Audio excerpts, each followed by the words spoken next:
Is it still morning? Good morning, everybody.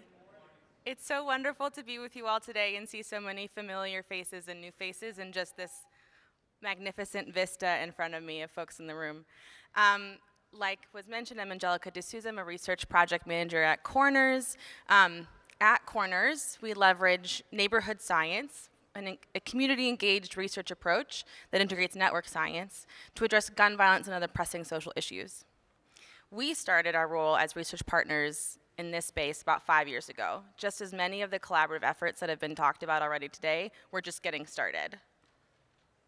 We've had the immense privilege of working alongside many of you and witnessing the development of a robust CVI infrastructure.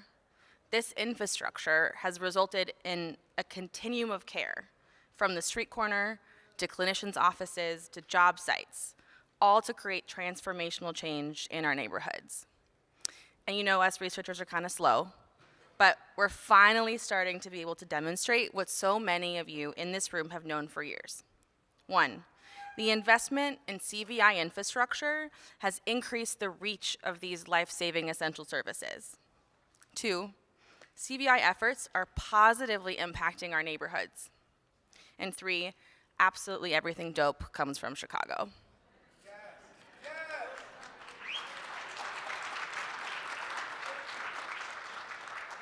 So about the reach. Since 2017, CP4P organizations have directly and indirectly reached 6,400 people at highest risk for gun violence involvement. That's it. And through that incredible work, forthcoming work from Corners estimates that 383 shootings and homicides have been prevented since 2017. That's 7 families a month that have been spared the incalculable loss of burying a loved one or having to recover from gunshot victimization. And 3, with everything dope from Chicago. From the now year-round FLIP strategy, shout out to Chris Patterson and his group for that wonderful expansion, to the fabulous professionalizing efforts of the MPA, and to recent commitments to develop systems of care for frontline staff, Chicago is at the cutting edge of gun violence prevention. But just building infrastructure isn't enough. It must be maintained, invested in, and constantly improved in order to be sustainable. We're so grateful to partner with you all to support this invaluable endeavor. Thank you all so much.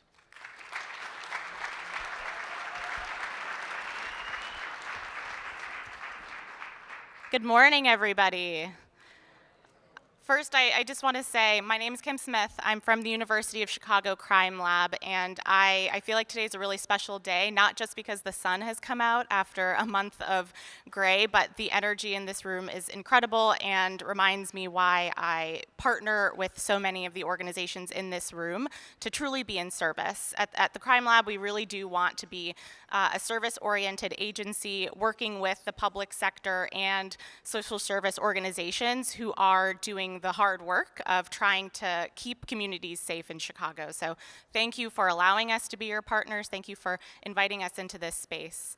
The thing I want to highlight today, I think it's probably not going to be a surprise to many of the people in the room, but is the promise of CVI programs, especially as we're starting to have conversations about the future of public sector funding after some of the COVID relief and ARPA dollars sunset. And the highlight and the promise of CVI programs is something that we and many others have been able to show consistently over years in different contexts. When we look at the impact of programming for young people attending Chicago public schools, young people who have been disconnected from Chicago public schools, young men in Liberia, and the men at truly highest risk of gun violence involvement in Chicago, we see that CVI programs have the potential to keep people safe and are an incredibly promising alternative to the punitive kind of carceral response that our society has typically relied upon to address gun violence. And in the case of Ready Chicago, we see the participation in the program has resulted in reductions in the most serious form of gun violence, shootings and homicides. And we see this consistently. It is something that we are eager to continue to work with you all on to understand for whom do these programs work best. And to Angelica's point, what are the pathways for innovation, additional strategies and referral sources to ensure that the individuals who can benefit the most from these types of programs are getting access to the programs. Again, I do want to underscore the promise and value of CVI.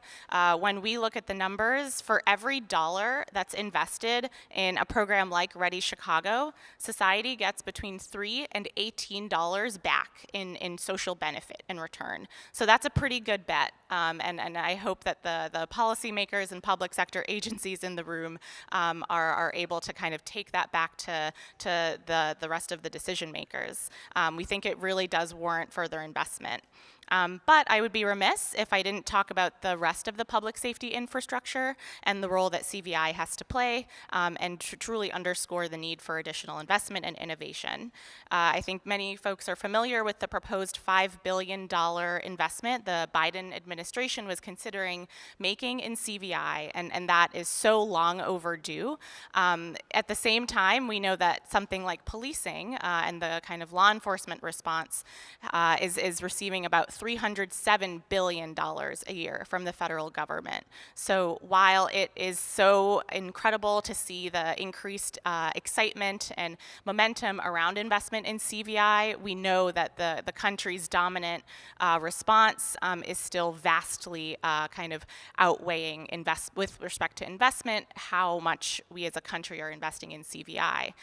So again, really just to underscore the need for increased investment in community violence intervention programs, which we know can keep our communities safe, and the role of innovation. As Angelica said, there's so much more to learn and to do, and I think that's an exciting area for public sector and private sector and business community resources to really bolster the CVI sector. So thank you, and I turn it back over to Craig. Thank you.